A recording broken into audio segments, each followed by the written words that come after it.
Hi guys, ఇప్పుడు ఎక్కడ చూసినా దుబాయ్ చాయ్ బ్రెడ్ వీడియోస్నే వైరల్ అవుతున్నాయి.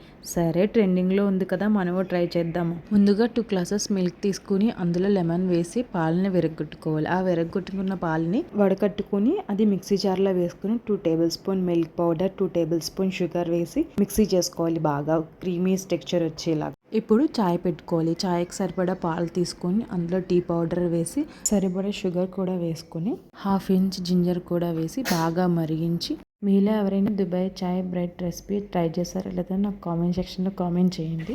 ఇప్పుడు చాయ్ని వడకపెట్టి కప్పులో వేసుకొని పక్కన పెట్టుకోండి. ఇప్పుడు 2 బ్రెడ్ స్లైసెస్ తీసుకొని 1 స్లైస్ మీద మనం ముందుగా క్రీమ్ రెడీ చేసి పెట్టుకున్నాం కదా, ఆ క్రీమ్ని స్ప్రెడ్ చేయాలి బ్రెడ్ మీద. తర్వాత వేరే బ్రెడ్ స్లైస్తో దాన్ని క్లోజ్ చేసి ఒక ప్లేట్లో పెట్టుకోవాలి. ఇప్పుడు బ్రెడ్ మీద చాయ్ మొత్తం వేసుకొని అబ్జర్వ్ అయ్యకుండి టేస్ట్ చేయడమే.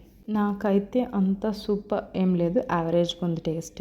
మేబీ ఈ రెసిపీ చాయ్ లవర్స్కి అయితే బాగా నచ్చచ్చు. వితౌట్ చాయ్ కోవా బన్లా తినొచ్చు, క్రీమ్ అప్లై చేసుకొని టేస్ట్ బాగుంటుంది. Do you like my videos? Like, share, comment, subscribe for more videos. Bye bye.